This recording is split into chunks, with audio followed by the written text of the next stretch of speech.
पाइखोंबदु सौनिंगलंबा मयाम अदु थोइसनाना मागी खुदांगदगा अहानबो ओइना पाइरकपा ममित अनिदुना तरु तरु हंगतना यिंगलकपा अदु उरुबदा कदोमदगिनो खंगहौदना मोमोन नोकलगा ममित कुपकनी कावबो मखै नुंगसिना यिंगलई थोइसनादु अहानबदा कैसु खलमदबनी अदुबु कुपना खंथरकपा मतमदा महाकना पाइरंबा मखुत अदु सत थादोरई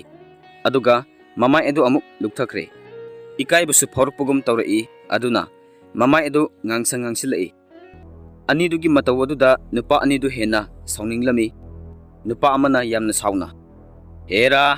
मी सिंगसे यामना उसितनद्रेदा हौजिकना सिदा यामना लेमबगा सारगा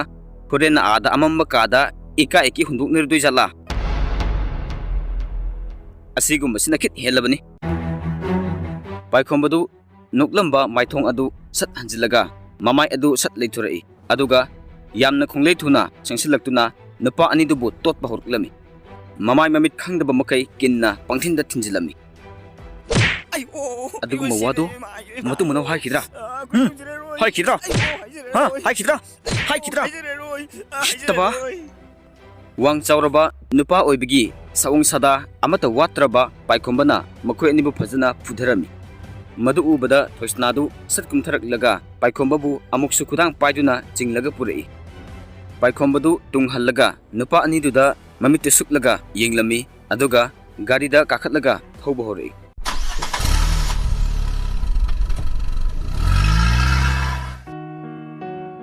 थोइसनाना सौरप तौना हाइरई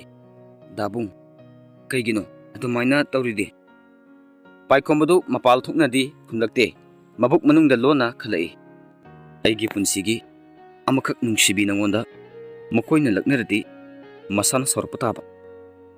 थोइसना तपना इंगना ममाय लुकथरगा नुंगाइतना हाइरई अइनदि दाबुंगसे ज्ञान ताई वखलै मयामगा मानदे तोंगाली खल्लगा थाक वांगना थांगतसरी अदुगदि दाबुंगदि कैसु लैतबा मीगे खतनबसिदि अई पामदे पाइखोंबदु थोइसनाना अदुमना हाइरकपा अदुदा ममाय अदु ओनसिलगा तपना यिंगलगा खुमलई पुंसिदा ngisi fawba mi amukta khanaraktri adubu nangonda mina karan tarakpase masi urga ai hikte sawningi phathapa ngamlakte masi pumba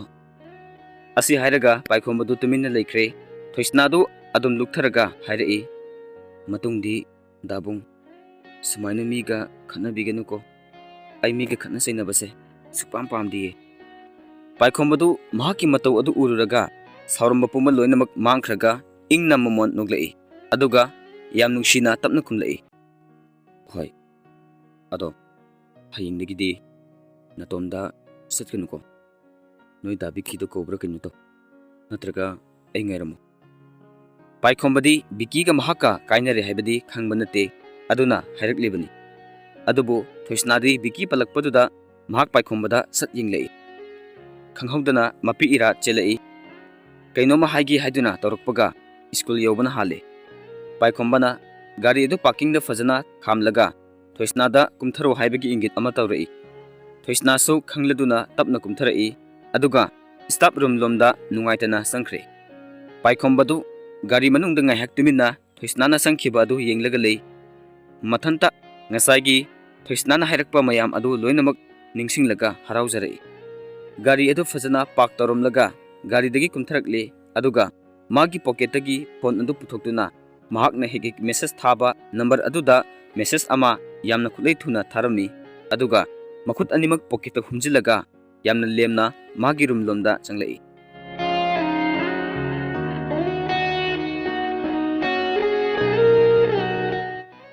school की ब्रेक मतमनी स्टाफ मयाम दो पुन्ना फमदुना सुमवारी वाताई तौनरी पाइखोंबसु मागी रूमदुदा फमदुना लेरी मखुत अनिदु पुनसिनदुना लुखमदा थमलगा मसादुना चेयरदुदा ngatharaga कंप्यूटर की मॉनिटरदुदा नोकमी तौदुना यिंगलगा लei माना यिंगलिबदु अतै कनादसु नते थुइसनादनी थुइसनागी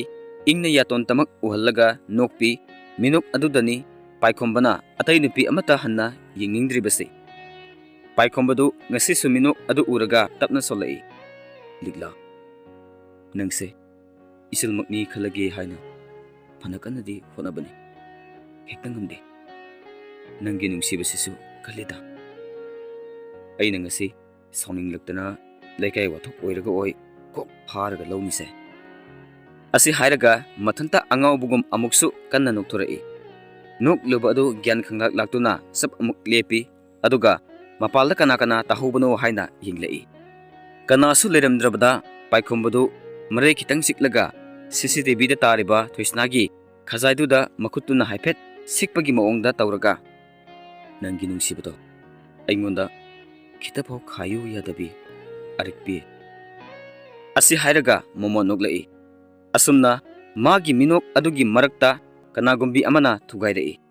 ꯑꯝꯇ ꯆꯪꯖꯔꯛꯀꯦ꯫ ꯄꯥꯏꯈꯣꯝꯕꯗꯨ ꯅꯣꯛꯂꯝꯕ ꯑꯗꯨ ꯆꯞ ꯂꯦꯞꯂꯒ ꯃꯄꯥꯟꯂꯣꯝꯗ ꯌꯦꯡꯊꯣꯔꯛꯏ, ꯑꯗꯨꯒ ꯏꯪꯅ ꯀꯧꯔꯛꯏ, ꯑꯩꯃ ꯑꯟꯖꯨ꯫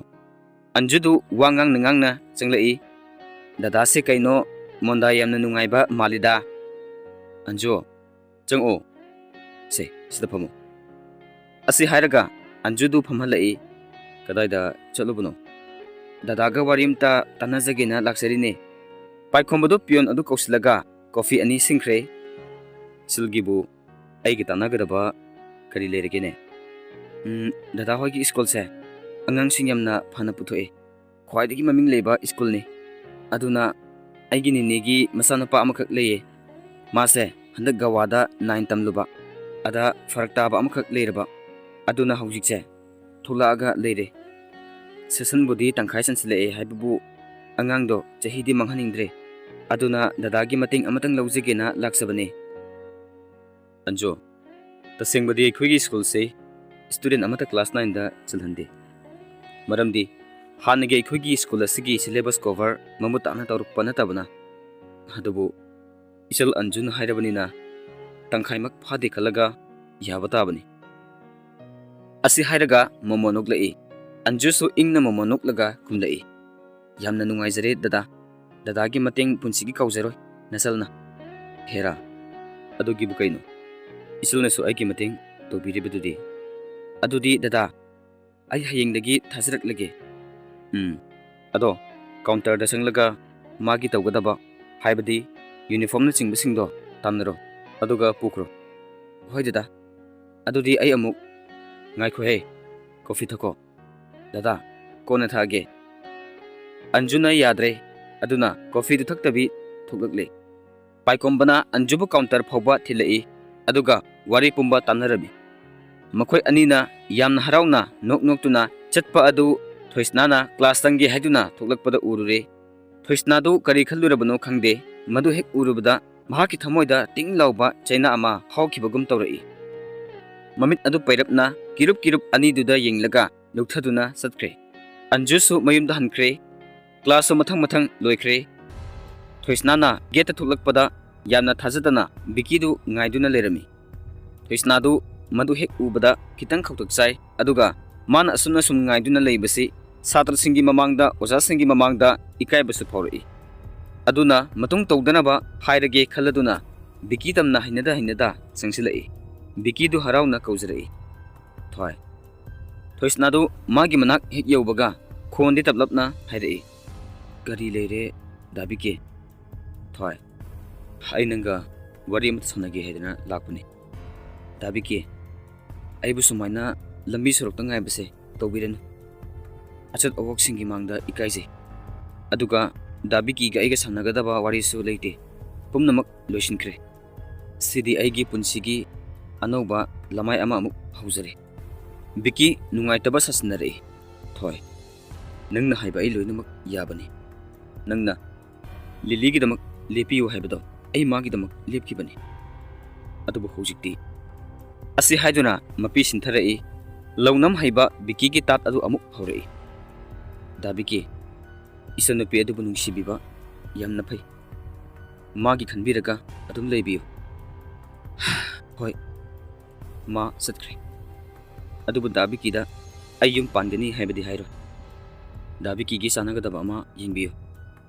ꯑꯩꯉꯣꯟꯗꯗꯤ ꯑꯃꯨꯛ ꯍꯟꯅ ꯃꯥꯏ ꯑꯣꯟꯁꯤꯟꯕꯤꯔꯛꯑꯅꯨ꯫ ꯑꯩꯒꯤꯗꯤ ꯍꯧꯖꯤꯛ ꯊꯃꯣꯏꯗ ꯃꯤꯁꯛ ꯑꯃ ꯂꯥꯠꯄ ꯍꯧꯖꯈ꯭ꯔꯦ꯫ ꯑꯁꯤ ꯍꯥꯏꯔꯝꯂꯒ ꯊꯣꯏꯁꯅꯥꯗꯨ ꯆꯠꯈ꯭ꯔꯦ꯫ ꯃꯥꯅ ꯍꯦꯛ ꯆꯠꯄ ꯍꯧꯕꯒ ꯄꯥꯏꯈꯣꯝꯕꯅ ꯊꯣꯛꯂꯛꯄ ꯃꯄꯥ ꯆꯥꯅꯕꯒ ꯑꯅꯤꯗꯨ ꯄꯨꯟꯅ ꯒꯥꯔꯤ ꯑꯗꯨꯗ ꯇꯣꯡꯂꯒ ꯆꯠꯈ꯭ꯔꯦ꯫ Bikidu shauna mamit adu khana yenglaga lehawi.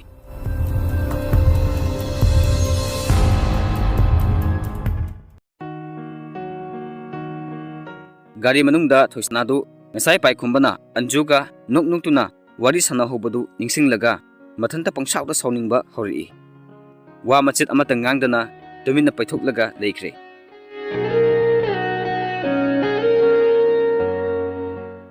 Thoisnadu hanagum thenglaba ahingduda phamungda hiptuna wakhal tawri. Mahak ngasidi mikup amata tapthau haiba yadre. Ngasaigi nupi aduga paikhombaga kari mari thuknaba zatno haibasita khanduna leikre. Mana wakhal lana khallubasu ngamdri maramdi kanano karino haiba mayek sengna khangdri. Mamit adu amuk ushili aduga tumina khanjari. Dabung ngasi aina asuk yamna langtaknariba nangbu khambanba phawreibasina takpadi nangbu nungsire haibani. Adubu nangnadi aibu matamduda nangi hek pokminaba amagum hanagi nasal liglado makni haina khallage hairamkiko. Khallibu wakhalduna sab yungna khankiduna aina taba ama amuk phamungda nakal amada amuk chep tawna leiri. Ngasai mahakna paikhombada khatnaba khambagi mahut khudangda yaluba matamduda paikhombagi matau adu mitmangda urei wakhalda amuk asumna khalai. Dabung nangi na tawsibu karino hawjik phawba aibu adum nungsibiribra. Nahakna ibu asengba nungsibiba oiraba aina kayam kuina nangbu asumna thamoida inthokutuna thamba ngamgani. Asengba nungsibadi limna mangde hainabado nangi nafamdasu chumladra. Ngasidi dabung aise nangi wakhal khanba hawrukle nangbu nungsiba khara khara phawrukle. Adubu dabung hawjik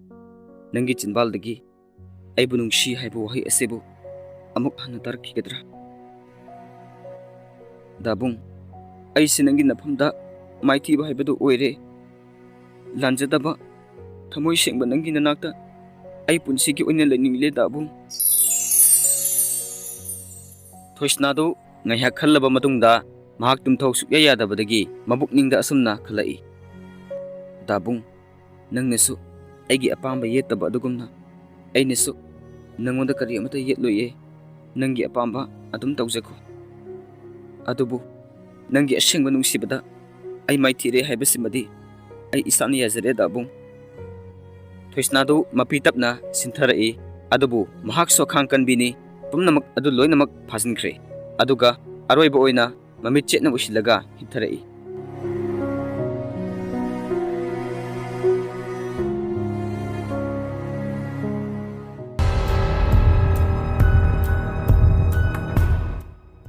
Bikidu ngarang paikhombana thoisnabu puraga satkiba thoisnana hairamba wahi mayam adu khanjilaga mahak leiba yaraktre kalak khambanbagi maina masapumba chaklei. Mabukta fataba wakhal ngakta khalai. Matau karamna mahakna mangkhraba magi nungshiba adubu amuk hanna thoisnagi mafamdagi lawgani haibase khanbatana mahak matha sarabani. Madu fangnabagini haina tawkiba ngaktani. Thoisnana ngarang hairamba aingundadi amuk hanna mai onsin mirakanu aigidi hawjik thamoida misak ama latpa hawjare. Masi magi nakongda adum hektaduna leikre. Mamit adu sukchillaga imuk ngangsilai makyat karkak chiklaga tapna solai. Aigi thoisnagi thamoida aina tabakana amata latpa khak yaroi. Aina madupumba manghangani. Mahakti ai khakigi oigedabani. Ibani gi marta yetlakpu khudingmak aina bikina loinamak mayupnagani. Aigi apambagi mayokta kanasu thamloi. Yurakadaba tingkhang ado yudringida sutokpa tabani. Aina nangbu phangnaba haiduna pap chilba thabak kaya tawkhre.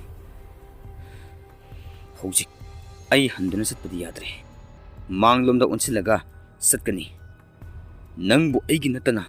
kana amatagi oibasu yaroi.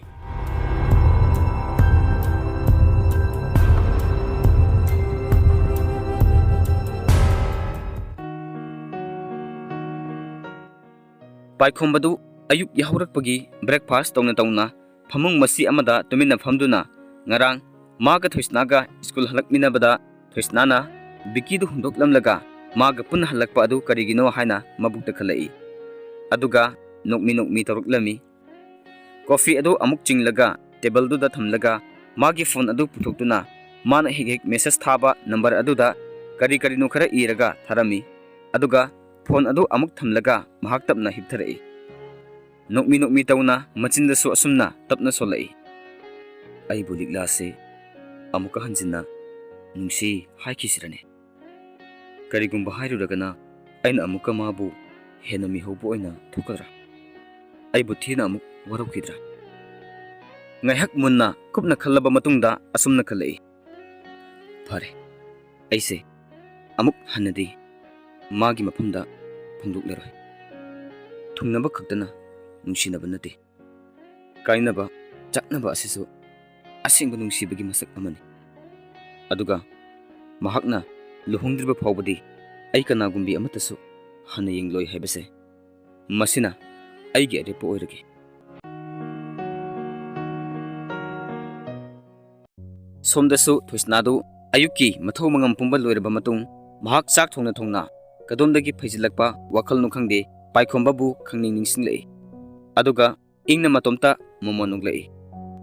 dabung dubu school chatpada aiga ngaibiram doi jatla mathantaga amu satleramdana aibungan talo silaga ma thubutringeida hana ngai hobana phadoi jatla masigi dabung sinaba nungsibado adum hek phumjilaga layawani nokpu nokningine mana ai amuk kanna sanglamba haujikna aina ma amuk sangdoribra khangdi tawrise kanade jakse satlusilaga dabung lakadaba lambida ngairuge Thoisnadu saktu sat lusile aduga mahak lusinba hokre paikhombosu somda staff singi tolob yenaba haiduna attendance check tawrambani school dadi marang tawi haibagi yumda putharaklaga subani masu wakhalda asumna khalli liklase koibamak phangdrabasu sumaina nungtigi satminabasina hena nungaire mana hana satkibana amuk halamdana ko kana ponte koren school da oina fazana surage hojik kharanga thoklaga mahakna lakadaba lambida oina ngairaga leiruge paikhombosu momonok yamna khonglei thuna iru maithajaraga loisinba hokre Thoisnadu mingsil mamangda phamduna tap takai kiri keba loirga mahak dress setlamdaida nahal amuk mangonda pirkiba paikhomagi sari adu khangning ningsinglai aduga amuk nungairaktre ngasidi mahak paikhombana mangonda nungsina pirakkiba sari adu miss tawrai ngasigi nimit asida mahak madumak khangset setinglai adubu karidi upai lei magi manakta leitrabanina Thoisnadu harauramba nungairamba mayam adu kitang mayai samlai mabukta asumna khalai ngahalmuk dabungna lerakkiba adubu orange machudagi kitang warunaba oigum tawbani Horen bazarda ithanta satlage aduga sakmanaba ama hita leirurage aduga dabungi mangda setke pung mapan tasilakle Thoisnadu magi side bag macha adu yansilaga mahak hathu thuklai ngasidi yamna monda nungaina thukcharai maithongda harauba momon minokna pikthali adubu miyoibagi laibakse angakpani thingnaningba miyoina thingnaba phangde pamdaba thingnaning daba misakna hekta thingnei haibaduni Vicky du lambi gi matai amada leptuna Thoisna lakpang ngaiduna lerami ngasaidagi harauna laksaba Thoisnadu bitka loinamak tekre chatlamba adu chap leptuna leikre Vicky du madu uraga mahak sauningba phawrei adubu lotsilaga manakta changsilaktuna ingna kawrei thoi chaturabo Thoisna khumningda thoi ai thilamage lao da Vicky ai dabunga chatoine Vicky du khangsau sauning lai mana chingnaramba adu chumle haibase khanglai masa pumba kalakpana hinjilai adubu mahak mathanta tumina phathajaraga ingna peri tauna hairai thoi aina khongpham amakhak soirubagi nangna duk yamna aibu waroba madumadi chumdabra khali Thoisnadu mayam adu lambi gi matai amada leptuna Vicky du lambi gi matai amada thingnaning ba miyoina thingnaba phangde pamdaba thingnaning daba misak na hekta thingnei haibaduni Vicky du madu uraga mahak sauningba phawrei adubu lotsilaga manakta changsilaktuna ingna kawrei thoi chaturabo Thoisna khumningda adu Sumi, ay lali. Mado, isana yazay. Senglaba, nanggi nungsibabu, tangkhayan na duna, Lily-dasu saruk tamlubagi. Adubu, noy animak na, ay bu thadokrabadi, ay di asibaga sap manaraniye. Aysu, nang nahaybagi matung ina, Lily-bu inakta punsigi oina thamlage, nangonda amuk hana yetlaroy khalubani. Masu ay bu warawduna, punsigi oina satkre. Ay kali uyo haibano thoy. Asi haduna Vicky du kapsinare.